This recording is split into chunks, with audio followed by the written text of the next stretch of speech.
असली बजट तो जुलाई में आएगा, इंट्री बजट में कोई ऐसी बात नहीं। क्या क्या बेनिफिशियल चीजें थी अगर आपको लगा हो या जो बताना चाहिए? मुझे कुछ बताना नहीं है, ये तो वही पुराना बजट चल रहा है, जो काम है वो करनी है और ठीक है, चल रहा है। रोजगार के अवसर बढ़ेंगे और बहुत सारे हम उम्मीद करते हैं कि लोगों को फ़ायदा हो। हमारी तो यही है कि वतन आगे बढ़े, तरक्की करे, इन्फ्लेशन डाउन आए, एम्प्लॉयमेंट बढ़े, इंडस्ट्रीज़ बढ़े। हमारी यही तो ख्वाहिश है। टूरिज़्म बढ़े। G20 में जो आए थे, टूरिज़्म की मीटिंग हुई थी कश्मीर में, हम उम्मीद करते हैं कि बाहर से और लोग आएंगे टूरिज़्म में। और अभी बर्फ़ पड़ी है अच्छी, तो स्कीइंग के सीज़न शुरू हो जाएगा, उम्मीद करते हैं वो भी आएंगे। महिलाओं के लिए कहाँ से लखपति भी बनेगी और बाकी सारी चीजें। बहुत अच्छा है, वो लखपति बनेगी, इंडिपेंडेंट हो जाएंगी, उससे घर और भी आबाद होगा। हम उम्मीद करेंगे कि वो नरम रहेंगी, ये ना हो कि फिर शादियां टूट जाएंगी, ये नहीं होना चाहिए। क्योंकि आजकल की हालत तो वैसी हो रही है कि शादी ज़्यादा देर चलती नहीं है। उसकी तरफ भी हमें ध्यान देना चाहिए कि कैसे घर चलें, घर आबाद रहें, शादियां आबाद रहें, ये ज़रूरी है। बजट में कुछ नहीं होने वाला। इस बजट में गरीब और मध्यम वर्ग को सिर्फ जुमले और शब्दों का अच्छा प्रोनाउंसिएशन, शब्दों का अच्छा आचरण मिलेगा। और जो भी अगर कुछ है सब्सटेंटिव, अगर कुछ ठोस है इस बजट में, तो सारे सबसे बड़े जो उद्योगपति जो मोदी जी के करीब हैं, जो नए उद्योग में निवेश करना चाहते हैं, उनके लिए इस बजट में कुछ मिलेगा। और वही इस बजट में हमने देखा। निर्मला जी ने ये भी कह दिया है कि जुलाई में जो हम बजट पेश करेंगे उसमें विकसित भारत की पूरी और तस्वीर आपको नजर आएगी। देखिए, मुझे लगता है इसी में सरकार की अहंकार दिखती है। निर्वाचन हुआ नहीं है और ये अपने आप को विजेता घोषित कर रहे हैं। जनता जनार्दन है और कोई भी राजनीतिक दल भारत के जनता से अपने आप को बड़ा नहीं समझना चाहिए। चुनावी बजट नहीं, मैं तो कहती हूँ एक तरीके से थोड़ी मुझे इसमें एरोगेंस नज़र आ रही थी कि हम जुलाई में हम बजट पेश, या तो आपकी कोई प्लानिंग है जो देशवासियों को नहीं पता, क्योंकि हर एक इलेक्शन में जो भी यहाँ पहुँचता है, पहली चीज़ आपको ये पता है, you can not take any election for granted, क्योंकि इलेक्शन के रिजल्ट लोग क्या समझते हैं वो लोग ही जानते हैं। और आज की डेट में आप पहले से ही इतनी एरोगेंटली आप अनाउंस कर रहे हैं कि सही बजट हम जुलाई में करेंगे, तो पता नहीं आपने क्या प्लानिंग करी है और ये आपके पास ये ओवर कॉन्फिडेंस क्यों है, ये आप ही जानते हैं।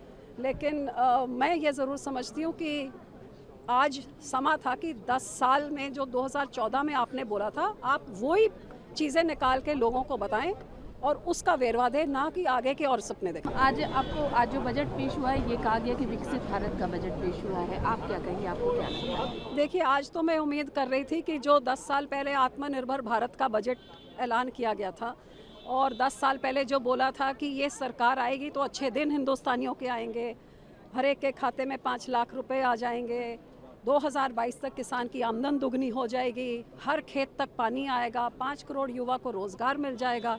10 सालों के लंबे समय में उम्मीद तो ये थी कि जो वादे किए थे उनके क्या स्टेटस है आज 10 साल बाद, उसकी बात करेंगे।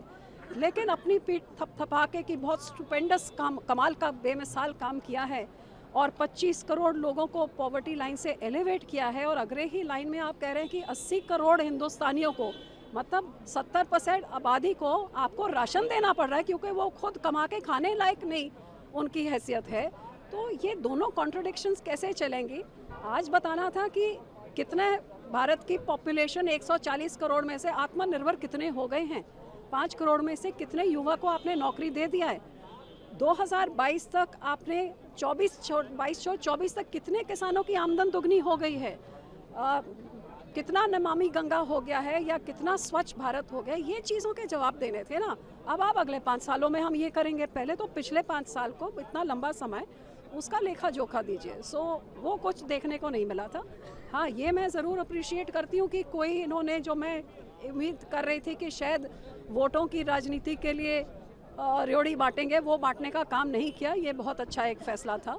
लेकिन इसकी दुख ज़रूर है कि कहीं ना कहीं जो ज़मीनी हकीकत, आज के 60% हमारी आबादी गांव में रहती है। अब गांव की महिला हो, गांव का युवा हो, अन्नदाता हो, उनके जो हकीकत में हालात हैं और जो यहाँ पे बोला जाता है वो एक ज़मीन आसमान का फ़र्क है, कट ऑफ फ्रॉम रियलिटी कहीं ना कहीं। कहने में और करने में जमीन आसमान का अंतर है और यही हम 10 साल से देखते आ रहे हैं। 2014 में जो लंबे चौड़े वादे किए थे अपने कैंपेन में, वो आज तक नहीं हुआ।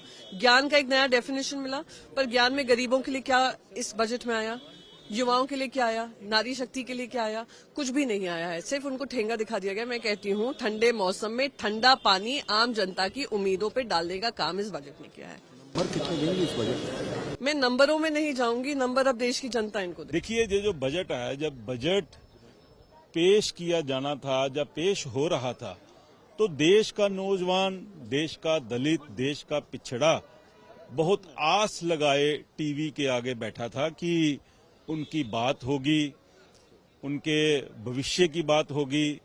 इस बजट में कोई किसी तरह का आंकड़ा नहीं दिया गया कि कितने देश के नौजवानों को नौकरियां दी गई हैं, कितने नौजवानों को नौकरियां दी जाएंगी, दलितों के लिए, पिछड़ों के लिए कौन सी स्कीमें इसमें हम लेके आ रहे हैं, किसी तरह का भी ब्यौरा इसमें नहीं दिया गया।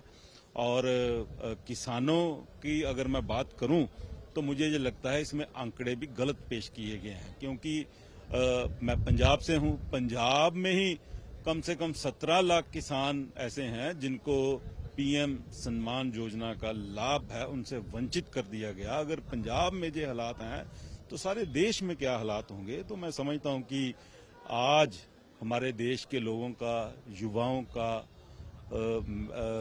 दलितों का, पिछड़ों का मन टूटा है, क्योंकि ये इलेक्शन का बजट था और लोगों को बहुत आस थी। और मैं समझता हूं कि इस बजट का भारतीय जनता पार्टी को 2024 में जो आने वाले चुनाव हैं उसमें बहुत बड़ा नुकसान होगा।